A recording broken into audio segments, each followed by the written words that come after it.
Hey, what is up guys? It's your boy Speed here, and today we're going to be talking about the heroes that have been the most impressive and the least impressive in this major. These are also going to be heroes that I'm going to relate to your pubs and suggest why I recommend you do or don't pick these heroes. And so without further ado, let's talk about some of the worst Dota heroes and some of the best Dota heroes. Alright, let's start off with least impressive heroes. I will be referencing stats here and there, however these stats obviously sometimes can be a little bit hard to read, and the reason why is maybe some of the worst performing teams are picking a lot of, let's say, Storm Spirit, and Storm Spirit is having a very bad win rate. Well, then maybe it's not the most accurate stat. But at the end of the day, if something is very pronounced and the hero is losing like crazy, then I definitely think it deserves to be on the least impressive heroes. And starting with that is actually Storm Spirit. Storm Spirit currently is 7-14. He's lost double the games that he's won, and this is arguably one of the worst win rates in the entire tournament, considering there are no heroes lower than him in terms of win rate with more than 20 games. In fact, you don't have another hero with as bad of a win rate until you get to Mirana, who also has more than 20 games played. And so really what I've seen with Storm Spirit is teams just picking it, in my opinion, inappropriate games. I actually just covered one of these games on the gameleap website, which you guys should consider signing up for if you're interested in more major analysis. I do a lot of game analysis, draft analysis, hero analysis, player analysis, and so on and so on. So I just did an OG versus Beast Coast analysis, and I saw them 8-pick the Storm Spirit.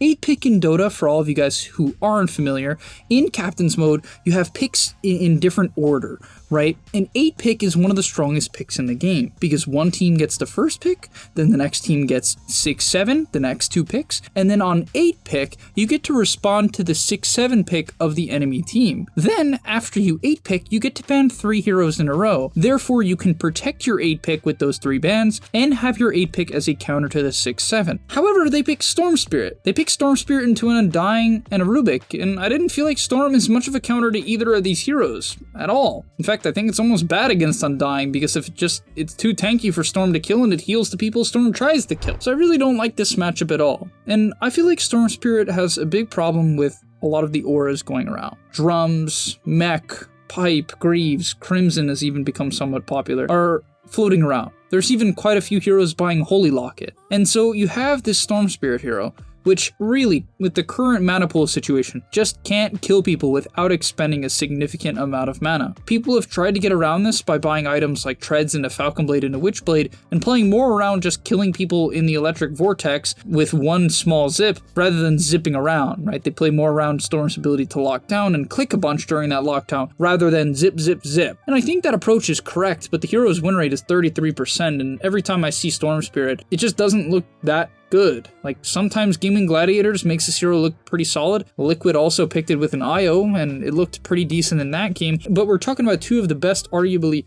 the two of the best teams in the tournament, and so I don't know. I don't think you can justify that making Storm a good hero. And anytime I have this hero in pubs, I know some people think it's good, but I don't know, man.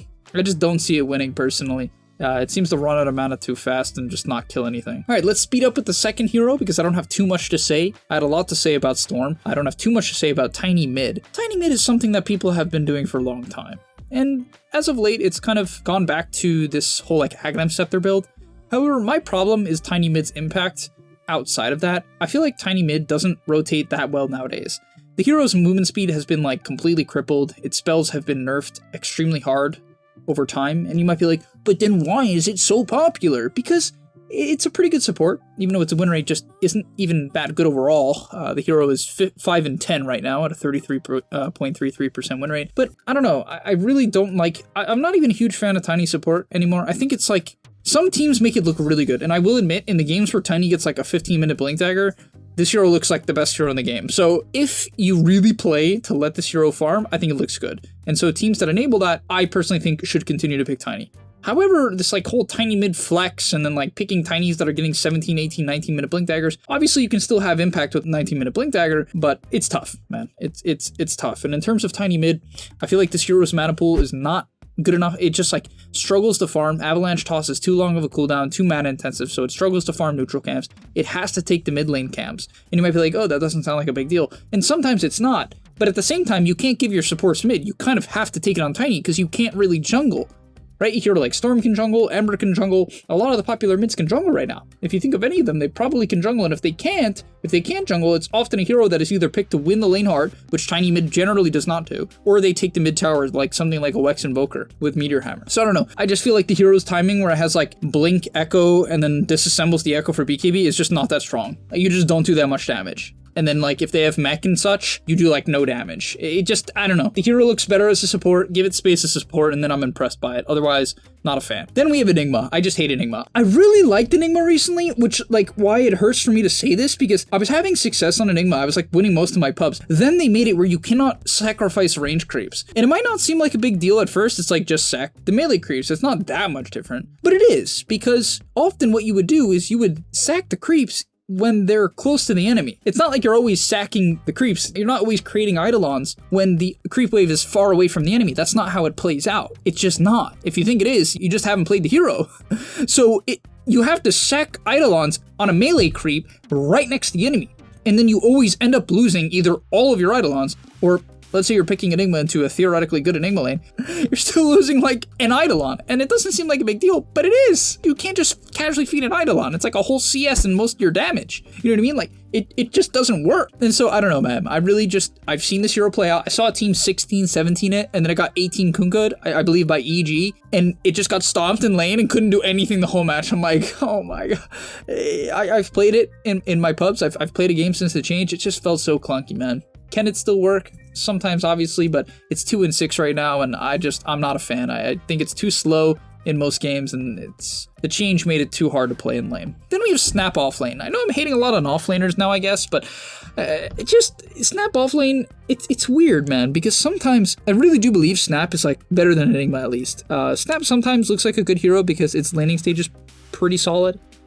It definitely seems like one of those heroes where you pair it with like a Tusk or a Clock, and it can get a lot of kills and then feel pretty good. It hits level 6, kills the safe laner again or the mid laner, and you can snowball a little bit. But I just feel like in terms of all the aura buyers, let's say you compare a hero like Doom to SNAPFIRE, right? Let's say you're picking one or the other early. I just would always prefer Doom, because I feel like Doom can also win a lot of lanes. He survives most lanes. He can buy auras if he needs to, similar to the Snap, and if he wants to scale, he can. Where something like Snap, it's like you're so locked into this idea of like buying mech, shard, and like maybe ags if you're really snowballing, and if you don't really abuse these timings, you just fall off like a truck.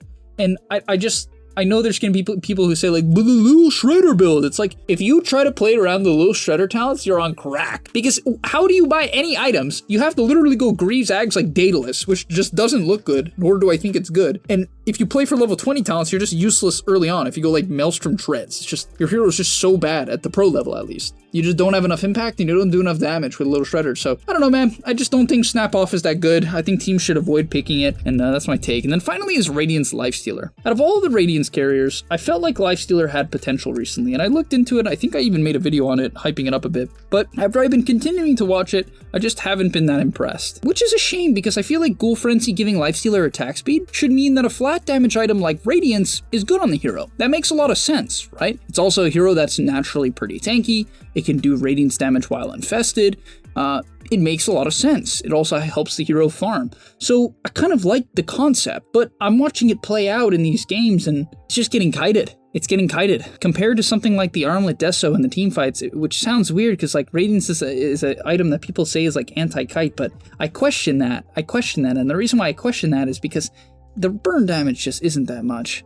And I know I'm repeating myself, but we're seeing a lot of mechs, drums, auras, right? Heals, Ench, IO, BKBs on Doom, and I just feel like people are not that squishy, typically. That just doesn't, like, you know what I mean? I just don't feel like Radiance Burn does that much most of the time. And I don't know all the numbers, so I'm not going to claim that this is 100% true. I change my mind all the time, but from the games I've seen, from the win rate that I'm looking at, it just doesn't look that good. I even saw a game where Shopify was just playing, and maybe it was Arteezy's build, but it just looked so heinous. It just looked so low DPS. I was like kind of disgusted about how low damage Arteezy was doing. He went Radiance Manta Ags. Honestly, I think the build just sucks. Like, I'll be flat out. I would love to be, nicer about it. I personally was watching that game and I'm like, I don't get it. I don't understand why you have a Manta. It helps you push in waves. Yes, that's what it does. Okay. In team fights, it does almost nothing. Yes, dispelling Abaddon Curse of the Avernus is like kind of nice, but that's not something you really have to be that worried about. It's not like an Ancient Seal from a Skywrath. You don't have an Armlet, so you don't hit hard. Armlet is like insanely good. In the video I made about Radiance Lifestealer, I said you should buy Armlet. And I really believe that if you're gonna play this hero and you're gonna buy Radiance, I think you should buy Armlet and then Radiance, or Radiance and then go back for the Armlet. You can even consider going something like Armlet, like Midas Radiance. Maybe that's a bit too greedy, but like I really think playing this hero in a way where you click hard at some point is important, because I was watching Arteezy just like chip people down, and it might be like, oh, but you have high attack speed with Manta and with Feast, and you kill them eventually with Burn and Feast, and it's like, hey, it really didn't look that good, and the Ags did not look good at all. You had to use Infest aggressively, and then it goes on cooldown for 20 seconds, and you can die in that time frame. It just, I don't know. All right, let's get into the most impressive heroes. We have JAKIRO, who's currently 10-4 right now. I've been saying it for a while, okay? I've said it in a ton of videos. I'll continue to say it. The hero is undervalued. It's undervalued in the pro scene. It's undervalued in pubs. It is an undervalued hero. This hero does a lot of damage. Ice Path has been buffed up the wazoo. MacroPyre is extremely good in the early game. Ever since a while ago, they buffed MacroPyre to linger in damage. So even if you get clipped by it, it will still do 100-something damage. It is a very high damage hero. It also allows you to deal with the current glyph. A lot of the meta right now is taking tier 2s, taking the tier 2s somewhat early, approximately 17 minutes into the game. Liquid Fire makes glyph way weaker. It's very nice for that as well. So I just feel like the laning stage of this hero is not bad. It scales well. It does a ton of damage. It can push out waves. It can defend towers. It's a very versatile hero. And a lot of teams can easily draft around it. And we've actually seen one of the most successful teams at this tournament picking it a lot. And that is EG, the South American team. They've picked it for Panda time and time again. They pick it early. I think they mostly pick it on 15, I believe. So they pick it with a little bit of info, I believe. Don't quote me on that. But it's definitely a hero that time and time again, I see it. I've had it in my pub recently. It just seems to do a lot. Ice Path being a 9-second cooldown, 2.5-second stun that lingers on the ground is incredible. This is a hero that also can farm up a Force Staff quickly. It can stack efficiently. It can get you your Glimmer Cape if you need it. It just, every time I see it, I know it just has been buffed so much over the last few patches, and I feel like people don't look into it because it's kind of a clunky hero, but man, it's a disgustingly strong clunky hero. Then we have Doom. To no one's surprise, Doom has a 60% win rate. I've been playing this hero in my pubs, and kind of I wish that the pros didn't catch on to Doom being so broken, but at this point, a lot of the other offlaners that are super broken have been nerfed. And so I really think Doom has kind of come into his own and is shown that this hero is really broken. Its base stats are way too good. Its spells are just way too good. It can play the early game with aura items, or it can scale with a Midas. It's too flexible, too versatile. It can play off lane, it can play mid, it can play safe lane. It can even be a support. Like, honestly, I'm surprised more teams haven't even considered putting it as support. Honestly, actually, no, what am I saying? It's not surprising teams don't put it as support, because they can flex it to safe lane if they need to, and even if you get quote-unquote counterpicked in the offlane, I really feel that this hero can lane into almost anything at least okay. And so yeah, it's just, I really think Doom can do too much. It's too flexible. It's too hard to counter and draft. In terms of playing pubs, it's my favorite hero to play in pubs right now. You just have to play to scale in pubs. Like, I don't recommend the aura build in pubs typically. It's just a little bit too clunky, I think, to play with people who like are gonna, likely throw and run around, kill themselves, and so on and so on. So yeah, I think Doom's pretty broken. I'll keep it real. I think it's like arguably the best hero in the game right now. And then we have BEASTMASTER, another hero with about a 60% win rate. Not a surprising hero. Very popular right now. High pick rate, high ban rate. Very, very banned hero. This tournament, and once again, it's just a hero that does too much. Even if you know what's coming, even if you have an idea of how to counter it, it recovers too fast. It can have like no game and then take a bunch of stacks, farm up the lane like a madman with wild axes, and all of a sudden it's level 10 at minute like 14, and it still has a game. You know what I mean? And it's like, how do we even shut this guy down? Even if we clap him in the lane, he can come back and still do a lot, right? So I just feel like BEASTMASTER, it has its weakness in the laning stage. It's a potentially very punishable hero. We've seen Team Liquid actually let it through often and counter it pretty hard. And, when it gets countered hard enough and you contest its stacks, potentially you shut it down. But that's hard to do. You have to play very aggressive, very clean to run into the enemy side of the map to shut down the hero. And, often if you don't pick a hard counter, which I've seen a lot of teams have, in my opinion, horrible ideas of countering BEASTMASTER, they'll pick heroes that simply don't shut him down. And it's like trading farm with Beast is not a good idea in my opinion. I think it's a horrible idea. The hero scales too well, and yeah, a big part of this tournament has been picking scaling comps. Outside of Team Liquid, they just seem to run everyone over. Then we have Io. Io, the heal bot. Man, after 8 billion nerfs, somehow Io still looks like one of the best heroes in the game. And finally, we have NECROPHOS. NECROPHOS is currently 3-1. It only has 4 games played, so I can't say too much. This hero has been buffed recently. I've said in a lot of my most recent videos that I'm actually pretty impressed by the heroes. I think the buffs were significant, and I actually think in pubs it's one of the most dominant heroes in the game if you have a good sense of when to buy useful items. I think part of the problem with the hero is people will not address the enemy heroes with their items. They will not buy Hood of Defiance when they need it. They will not buy Boots of Travel when they need it. They will just simply not know how to itemize on this very difficult to itemize hero, because Necro kind of just can do whatever. It can get really tanky by going something like Hood of Defiance. It can run around fast and fight early with Phase Boots, Windlace, Wand, and Raindrops. It can split the map and play for farm and help contribute to fights with something like Boots of Travel, which is the build that Zai went in both of his games. And then play around the shard as well to push in lanes. It has a lot of options. He also bought Blink Force Staff one game on Zai.